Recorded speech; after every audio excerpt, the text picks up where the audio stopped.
Thank you very much. So I haven't had time to craft this into a coherent message, so apologies. But our table was looking at collaboration and whether it was the key to retaining preeminence in the fintech space for the UK. And we actually started talking anecdotally about individual experiences within the group. So we were reflecting on centres like Level 39, which for one of the startups that was based there was synonymous with collaboration. And we started to question whether the UK, in fact, is an amazing place for fintechs and whether it is collaboration that achieves that. But one of the observations was that actually there are other major global centres, such as Singapore and perhaps in China also, where regulators are creating an environment where fintech innovation will happen faster. We then moved on in the discussion to sort of merits of London versus regional centres in the UK, for example, Manchester and Bristol. The feeling was that, I suppose, in the business-to-business space, London as a centre still has more of a draw, but for many B2C retail opportunities, there are lots and lots of opportunities outside of London. So, for example, Leeds and Atom was quoted as an example in the northeast, and the great pool of talent that it has access to there. One reason that the UK was cited amongst the group for its success was that it's regarded as an ideal validation centre for fintech ideas. So, for example, startups in other countries will still come to the UK because they think that the regulation that is being applied here will teach them, will benefit them, even if they're working in countries that don't have perhaps such advanced regulation. And then we moved on to more around collaboration, in fact, the heart of the theme. And I think the summary here is that that London allows great proximity, and it's proximity to a huge range of different organizations. So political organizations, economic organizations, regulatory organizations, technologists, of course, particularly in London, and also, for example, venture capital firms and funds and other regulators. And I think this comes back to the heart of it, that for example, compared to other centres like Berlin, which has a strong fintech scene, but no big banks available to collaborate with, or not local to Berlin, or for example, the US, where technology firms are separated geographically by a huge distance from a political centre in Washington and then the financial centre in New York, that London is blessed because all of these centres of power are in the same place. And ultimately, physical proximity really matters for fintechs because it's very much easier to go and sell or to demonstrate or collaborate, for example, even in a coffee shop, if you can do that within a mile or two of your collaborators. Very much harder if your only collaboration is by phone and you've never met face-to-face. So the answer to the question posed was yes, collaboration is key, absolutely key, to the UK retaining its fintech ability. Thanks, James. Next up, Edward Ungar, who's Chief Commercial Officer of Onfido. For those of you who don't know Onfido, we take a machine learning-based approach to KYC and ML. The discussion that we had began with a lawyer pondering. We had various different roles in the group, from product management, UX, to investors, to lawyers. And the first point was really made by a lawyer as to what was not mentioned in the room very much today, which was around the GDPR, which is the General Data Protection Directive, which is coming into force in the next year or so, and how little, in fact, that was mentioned when it will have an impact on fintechs and all early-stage businesses looking to bring on large numbers of consumers. We asked which regulations the collected roundtable were most interested in focusing on, and the same person actually raised the question of whether consumer-based businesses that require KYC will be in 10 years' time, because the regulation on them is increasing so much, and comparatively few have emerged as, let's say, household names so far to date because of the burden of regulation on them. But what had been noticed is that some fintech firms had been inventive and creative in the way that they onboard users, allowing them to continue with the onboarding process, even if they have not necessarily performed all of the checks yet, and have a layering system towards a risk-based approach, layered system towards allowing them to progress and then checking them against more robust, or let's say more stringent criteria when they perform certain actions or above certain risk thresholds. So something that had been noticed, and we've noted in the industry, it's better to let the user continue on their journey rather than drop out. That brought up the conversation about dropout, another topic that wasn't raised so much today with friends at the banks, which is the scale of dropout that happens in retail onboarding processes right now, which can be up to 80 or 90% of people who do not make it through the onboarding process of a retail account. And I quote one person's reaction to that, which is, "I am both shocked and simultaneously entirely unsurprised by that figure." And that dropout, which is, if you like, one of the reasons why perhaps there hasn't been so much technology in previous years towards fixing that very leaky bucket, is that economic and competitive scenarios around the banks perhaps haven't meant that is a number that they have to focus on.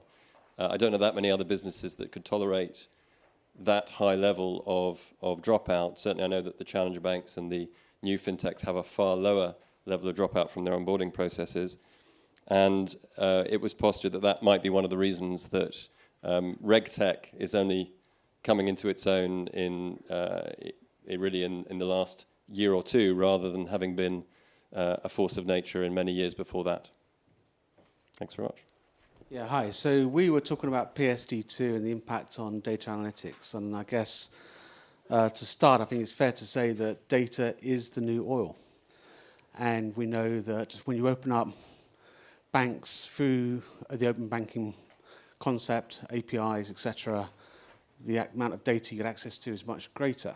So our conversation started off by, yes, that will fuel much greater competition, aggregation of services, the ability to tap into the manufacturing of products across a variety of banks, real-time transactional services, etc., which is all about improving customer experience, giving customers greater choice, and all things, diminishing the concept of the need for a bank, albeit the banking services still pretty much exist and prevail. Where the conversation then went on to was actually the benefit is much greater, because the data you get access to is not just limited to banking data. Obviously, once the banks open up their data, the ability to create a much greater retail experience, for example, in terms of linking reward programs and store card programs, etc., into the banking sector, it becomes much more ubiquitous and therefore a better experience as well. We talked about IQ and a few others along the lines. And then we went on to talk about the fact that the need of the bank is still very much there in terms of trust. So we didn't think you would, not many people would be opening up banking products necessarily outside of the banking, or knowing that there's a trusted bank below the seams yet. As a direction that may change. But the fact you can create this federated experience across non-banks and banks in order to get there was a real reality, and therefore better choice for the consumer. And finally, it was also a realization that it's not just about that retail experience. This is also hugely beneficial to businesses. So businesses who are selling products and services to consumers, their ability to tap into this data for their own fraud checks and and just in terms of opportunity, in terms of understanding consumer behaviour, improves the ability to businesses to serve and produce better products and better services to their consumers. So all round, it's sort of a win-win-win, but not definitely internally within the banking sector. It's a much broader benefit. Thank you very much. Okay, so the topic we discussed was about securing transactions and customer data end-to-end.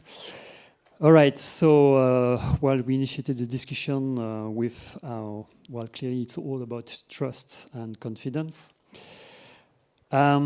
One clear topic we highlighted is about how we can secure transactions from the beginning, and clearly how we can verify it is really you when you are transacting. I would like to quote a few figures here. The total cost of cyber frauds in 2015 reached more than $430 billion last year. So this is huge. If you think about what represents the total amount of natural disasters last year, it's only, sorry to say that, it's only $165 billion. So it's definitely a huge concern. The other thing that we highlighted is definitively we cannot continue that way with passwords and PIN codes. Passwords are a pain for end users. People forget passwords, or they use weak passwords like 1, 2, 3, 4, 5, 6. Yeah, I know that few of you are using this kind of passwords. So it's super easy for fraudsters, hackers, right, to hack your profile. On the other hand, despite the industry effort to introduce safer authentication solutions, like typically two-step authentication processes, for example, using security tokens, RSA keys, or one-time passwords sent by SMS, statistics shows that it all ends up with 30%, more than 30% of transaction abandonments. I just had here, by the way, an information from major card issuers that 3D Secure, for the moment, it seems they are encountering 32% of transaction abandonments, which is just huge. So it's all about finding out the best trade-off between simplicity and security. Another important remark is about security. If you count on your customers to make an effort to protect, I would say, their credentials, etc., this is a wrong approach. People are lazy by nature, including me, and I'm the first one. So it means that you cannot really count on your customers and end users to really make an effort when it comes to security. It must be at some point so clearly natural, transparent for them. The other remark that we highlighted is from a technology perspective, when it comes to securing a transaction, I mean, regarding the way you are validating the transaction in the backend, the situation is that most solutions are now very effective in terms of verifying some consistent data about your transaction. So typically, if again you are making a transaction with a known service provider, etc. So I would say on the back end, securing transaction is not seen as a major issue now, and we have some mature, I would say, solutions in place.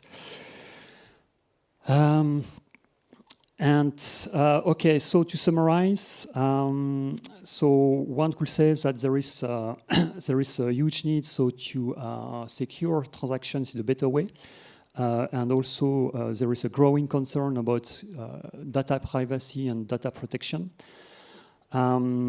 So it's very important to understand that there is also a growing concern from end users about their data privacy.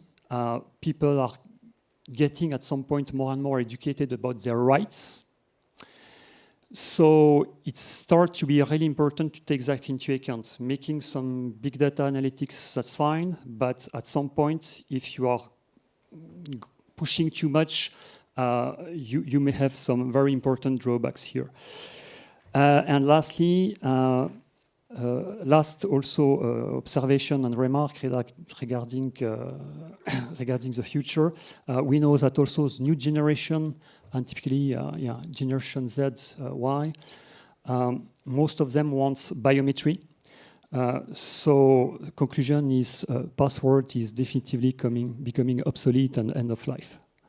So thank you. Thank you very much.